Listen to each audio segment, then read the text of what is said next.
Thank you. Thank you very much.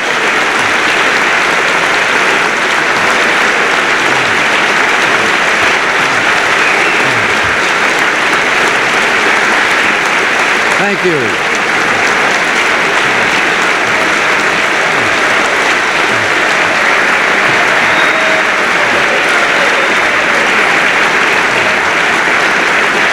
Thank you.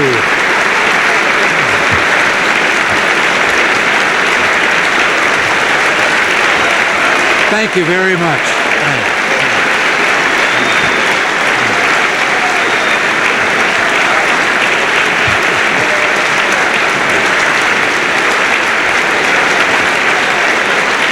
Thank you.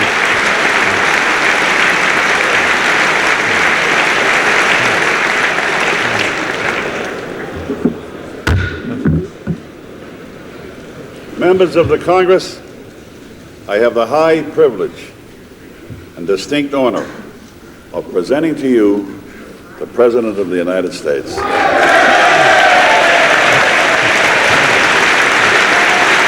right. Thank you.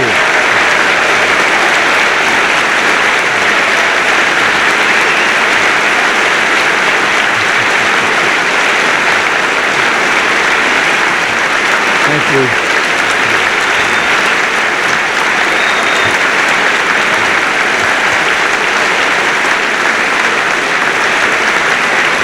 Thank you very much.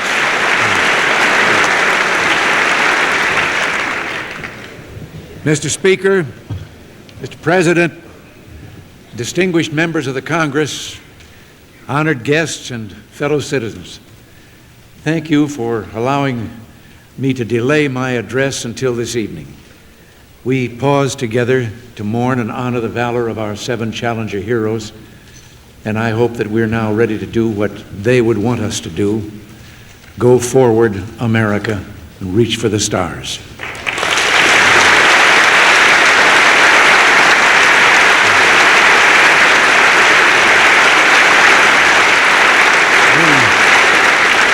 We will never forget those brave 7, but we shall go forward. Mr. Speaker, before I begin my prepared remarks, may I point out that tonight marks the 10th and last State of the Union message that you've presided over. And on behalf of the American people, I want to salute you for your service to Congress and country. Here's to you.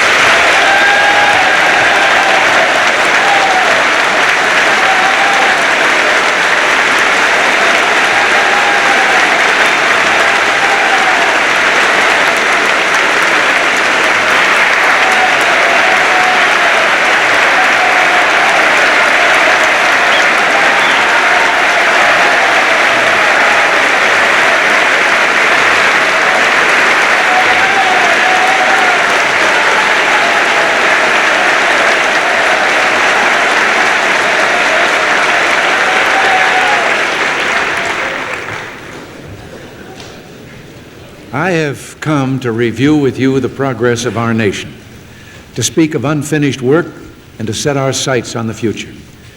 I am pleased to report the state of our union is stronger than a year ago and growing stronger each day.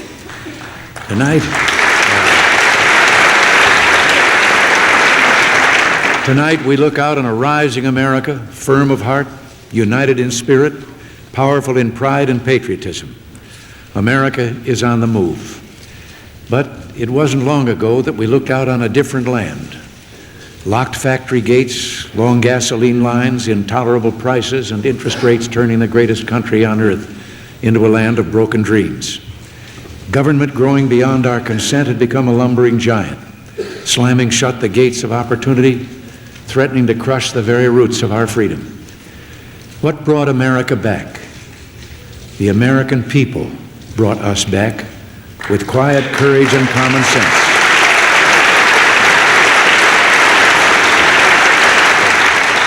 With undying faith that in this nation, under God, the future will be ours, for the future belongs to the free.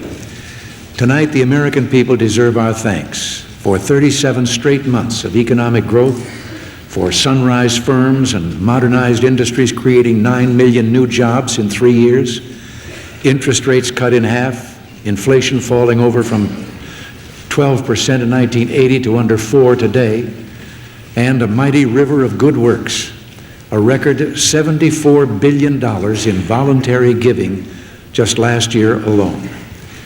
And despite the pressures of our modern world, family and community remain the moral core of our society, guardians of our values and hopes for the future. Family and community are the co-stars of this great American comeback.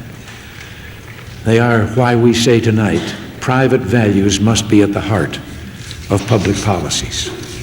What is true for families in America is true for America in the family of free nations. History is no captive of some inevitable force. History is made by men and women of vision and courage.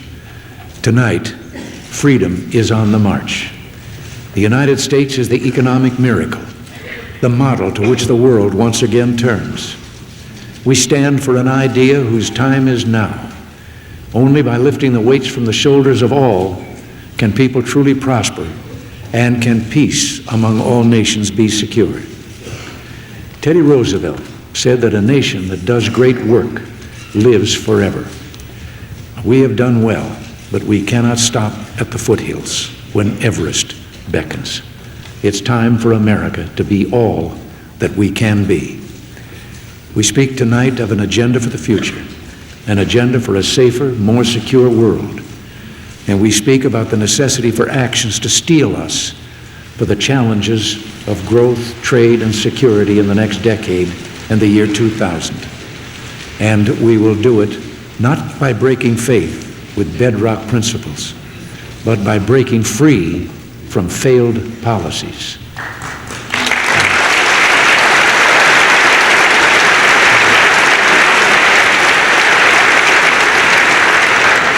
Let us begin where storm clouds loom darkest, right here in Washington, D.C. This week, I will send you our detailed proposals. Tonight, let us speak of our responsibility to redefine government's role, not to control, not to demand or command, not to contain us, but to help in times of need, and above all, to create a ladder of opportunity to full employment so that all Americans can climb toward economic power and justice on their own. But we cannot win the race to the future shackled to a system that can't even pass a federal budget. We cannot win that race held back by horse and buggy programs that waste tax dollars and squander human potential. We cannot win that race if we're swamped in a sea of red ink. Now, Mr. Speaker, you know, I know, and the American people know, the federal budget system is broken. It doesn't work. Before we leave this city, let's you and I work together to fix it.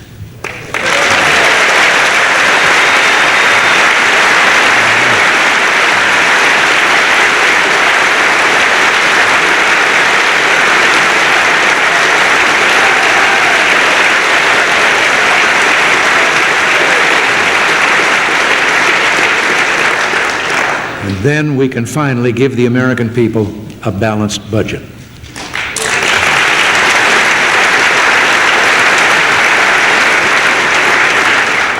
Members of Congress, passage of Graham-Rudman-Hollings gives us an historic opportunity to achieve what has eluded our national leadership for decades, forcing the federal government to live within its means. Your schedule now requires that the budget resolution be passed by April 15th, the very day America's families have to foot the bill for the budgets that you produce. How often we read of a husband and wife, both working, struggling from paycheck to raise a family, meet a mortgage, pay their taxes and bills. And yet some in Congress say taxes must be raised. Well, I'm sorry. They're asking the wrong people to tighten their belts.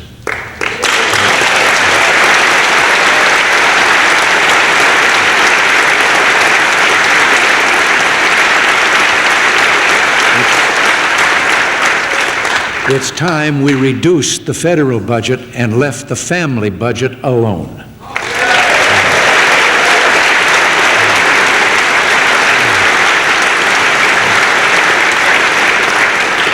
We do not face large deficits because American families are undertaxed. We face those deficits because the federal government overspends. The detailed budget that we will submit will meet the Graham-Rudman-Hollings target for deficit reductions, meet our commitment to ensure a strong national defense, meet our commitment to protect Social Security and the truly less fortunate, and yes, meet our commitment to not raise taxes.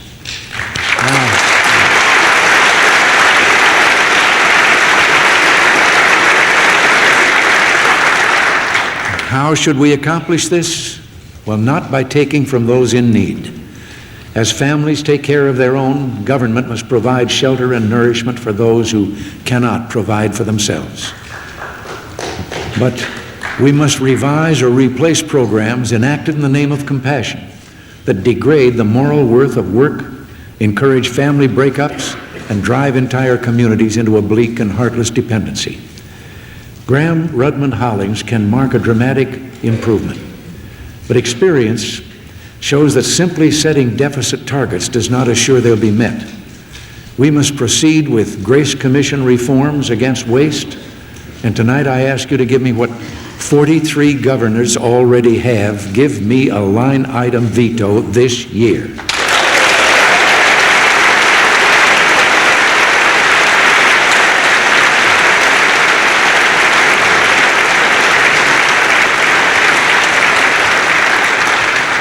Give me the authority to veto waste, and I'll take the responsibility. I'll make the cuts. I'll take the heat. This authority would not give me any monopoly power, but simply prevent spending measures from sneaking through that could not pass on their own merit. And you can sustain or override my veto. That's the way the system should work. And once we've made the hard choices, we should lock in our gains with a balanced budget amendment to the Constitution.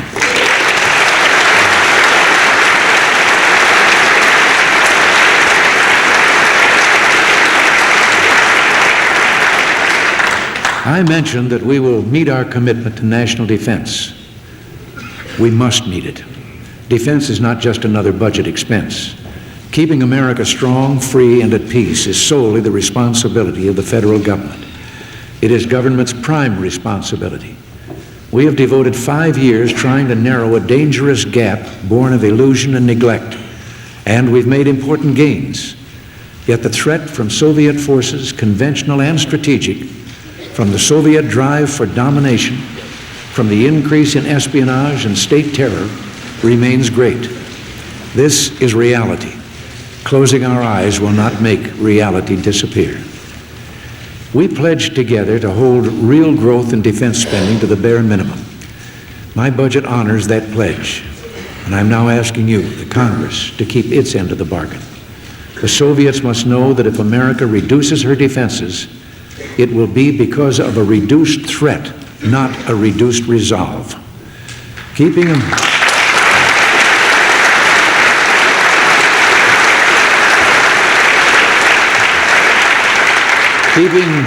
America strong is as vital to the national security as controlling federal spending is to our economic security. But as I've said before, the most powerful force we can enlist against the federal deficit is an ever-expanding American economy, unfettered and free. The magic of opportunity, unreserved, unfailing, unrestrained. Isn't this the calling that unites us? I believe our tax rate cuts for the people have done more to spur a spirit of risk-taking and help America's economy break free than any program since John Kennedy's tax cut almost a quarter century ago. Now, history calls us to press on, to complete efforts for an historic tax reform, providing new opportunity for all and ensuring that all pay their fair share. But no more. We've come this far. Will you join me now and we'll walk this last mile together?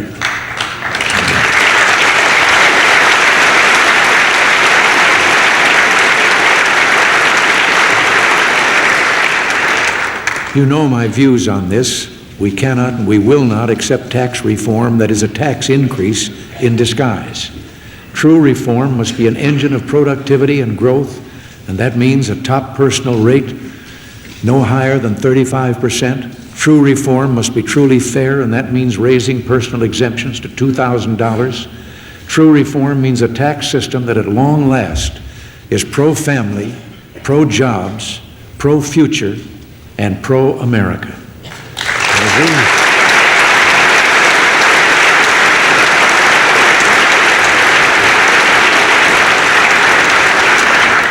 As we knock down the barriers to growth, we must redouble our efforts for freer and fairer trade.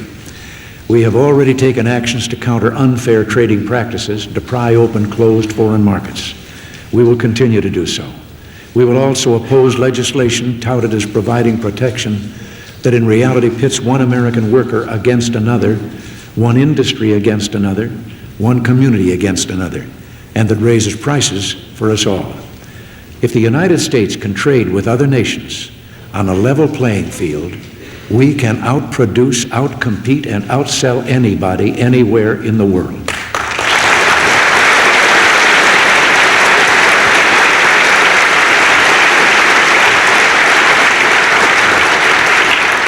The constant expansion of our economy and exports requires a sound and stable dollar at home and reliable exchange rates around the world. We must never again permit wild currency swings to cripple our farmers and other exporters. Farmers in particular have suffered from past unwise government policies. They must not be abandoned with problems they did not create and cannot control. We've begun coordinating economic and monetary policy among our major trading partners, but there's more to do. And tonight, I am directing Treasury Secretary Jim Baker to determine if the nations of the world should convene to discuss the role and relationship of our currencies.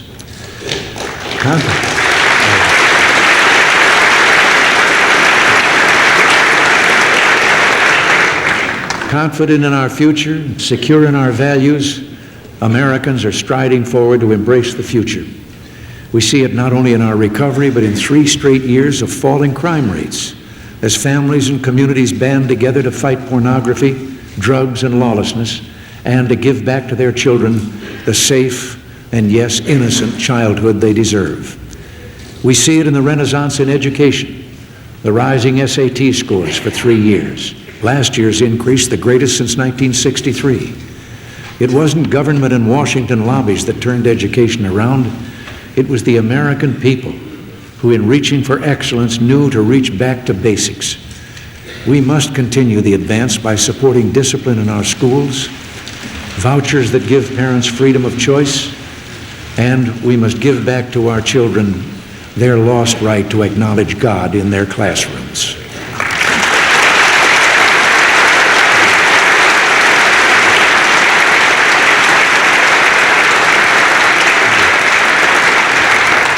We are a nation of idealists. Yet today there is a wound in our national conscience. America will never be whole as long as the right to life granted by our Creator is denied to the unborn. For the rest of my time, I shall do what I can to see that this wound is one day healed.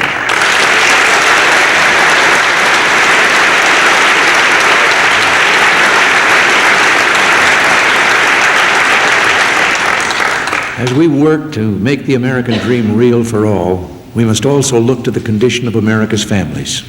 Struggling parents today worry how they will provide their children the advantages that their parents gave them. In the welfare culture, the breakdown of the family, the most basic support system, has reached crisis proportions.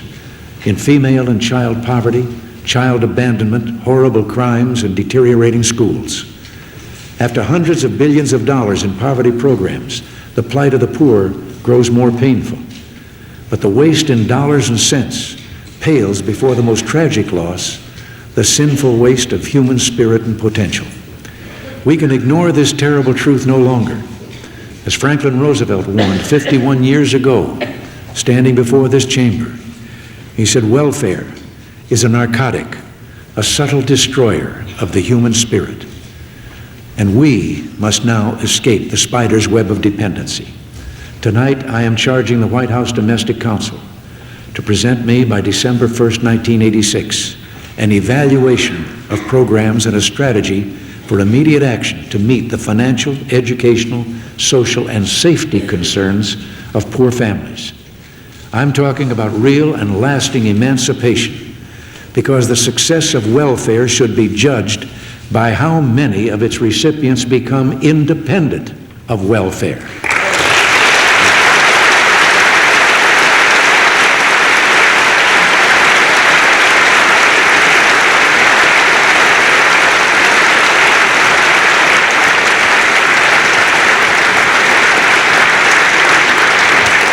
Further, after seeing how devastating illness can destroy the financial security of a family, I'm directing the Secretary of Health and Human Services, Dr. Otis Bowen, to report to me by year end with recommendations on how the private sector and government can work together to address the problems of affordable insurance for those whose life savings would otherwise be threatened when catastrophic illness strikes. And tonight, I want to speak directly to America's younger generation, because you hold the destiny of our nation in your hands. With all the temptations young people face, it sometimes seems the allure of the permissive society requires superhuman feats of self-control. But the call of the future is too strong, the challenge too great to get lost in the blind alleyways of dissolution, drugs, and despair. Never has there been a more exciting time to be alive, a time of rousing wonder and heroic achievement. As they said in the film Back to the Future, where we're going, we don't need roads. Well, today, physicists peering into the infinitely small realms of subatomic particles find reaffirmations of religious faith. Astronomers build a space telescope that can see to the edge of the universe and possibly back to the moment of creation. So yes, this nation remains fully committed to America's space program. We're going forward with our shuttle flights. We're going forward to build our space station. And we're going forward with research on a new Orient Express that could, by the end of the next decade, take off from Dulles Airport, accelerate up to 25 times the speed of sound, attaining low Earth orbit, or flying to Tokyo within 2 hours.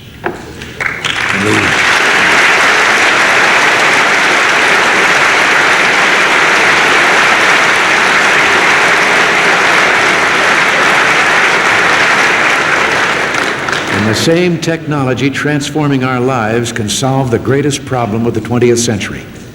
A security shield can one day render nuclear weapons obsolete and free mankind from the prison of nuclear terror.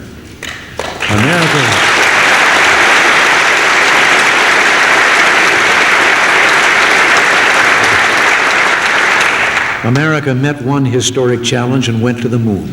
Now America must meet another, to make our strategic defense real for all the citizens of planet Earth. Let us speak of our deepest longing for the future, to leave our children a land that is free and just in a world at peace. It's my hope that our fireside summit in Geneva, Mr. Gorbachev's upcoming visit to America, can lead to a more stable relationship. Surely no people on earth hate war or love peace more than we Americans.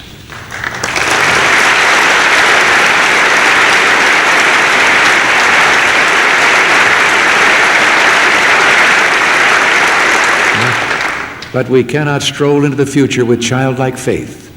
Our differences with a system that openly proclaims and practices an alleged right to command people's lives and to export its ideology by force are deep and abiding.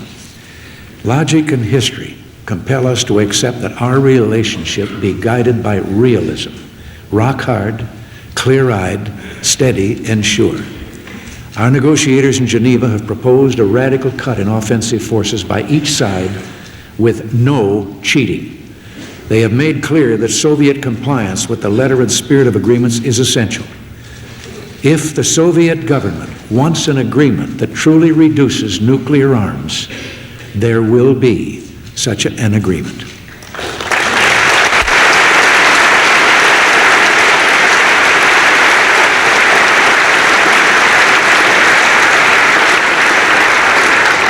But arms control is no substitute for peace.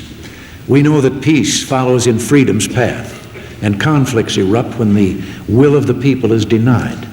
So we must prepare for peace, not only by reducing weapons, but by bolstering prosperity, liberty, and democracy however and wherever we can.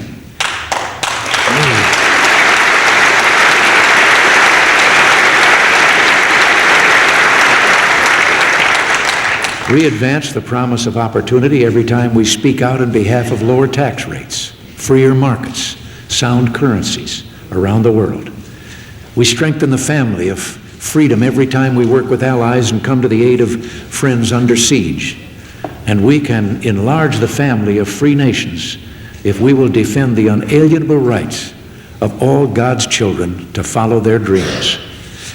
To those imprisoned in regimes held captive, to those beaten for daring to fight for freedom and democracy, for their right to worship, to speak, to live, and to prosper in the family of free nations, we say to you tonight, you are not alone, freedom fighters. America will support you with moral and material assistance. Your right not just to fight and die for freedom, but to fight and win freedom.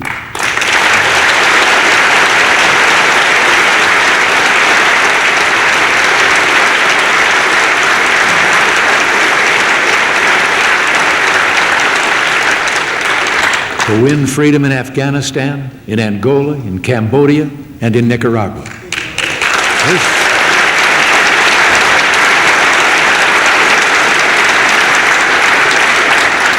This is a great moral challenge for the entire free world. Surely no issue is more important for peace in our own hemisphere, for the security of our frontiers, for the protection of our vital interests, than to achieve democracy in Nicaragua and to protect Nicaragua's democratic neighbors. Now, this year, I will be asking Congress for the means to do what must be done for the great and good cause. As Scoop Jackson, the inspiration for our bipartisan Commission on Central America, once said, in matters of national security, the best politics is no politics.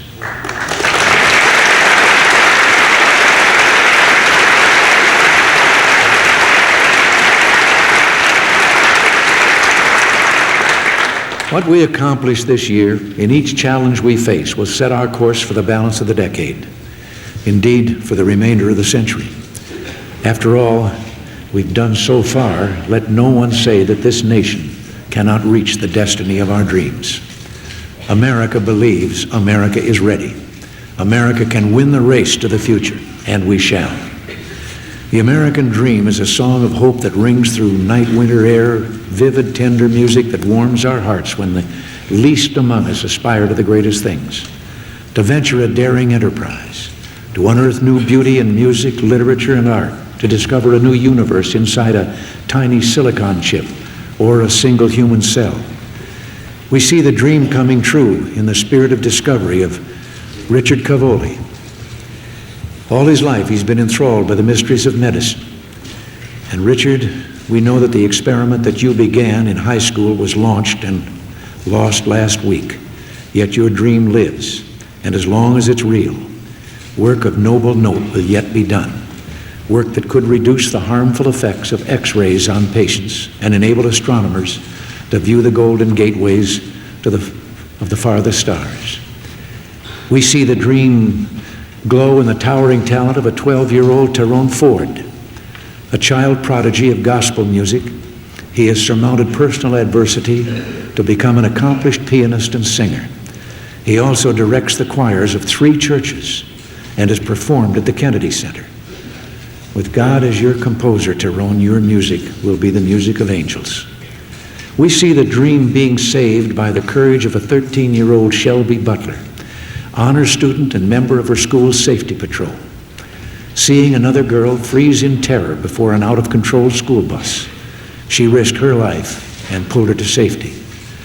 With bravery like yours, Shelby, America need never fear for our future. And we see the dream born again in the joyful compassion of a 13-year-old Trevor Farrell. 2 years ago, age 11, watching men and women bedding down in abandoned doorways on television he was watching, Trevor left his suburban Philadelphia home to bring blankets and food to the helpless and homeless. And now, 250 people help him fulfill his nightly vigil. Trevor's, yours is the living spirit of brotherly love. Would you four stand up for a moment?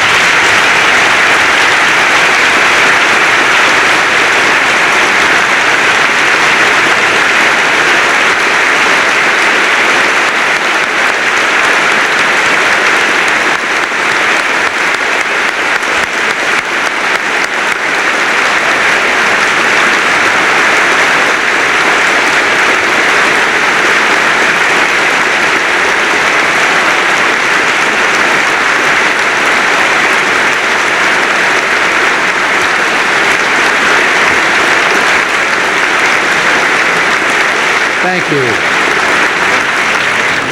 Thank you. You are heroes of our hearts. We look at you and know it's true. In this land of dreams fulfilled, where greater dreams may be imagined, nothing is impossible. No victory is beyond our reach. No glory will ever be too great. So now it's up to us, all of us, to prepare America for that day when our work will pale before the greatness of America's champions in the 21st century. The world's hopes rest with America's future.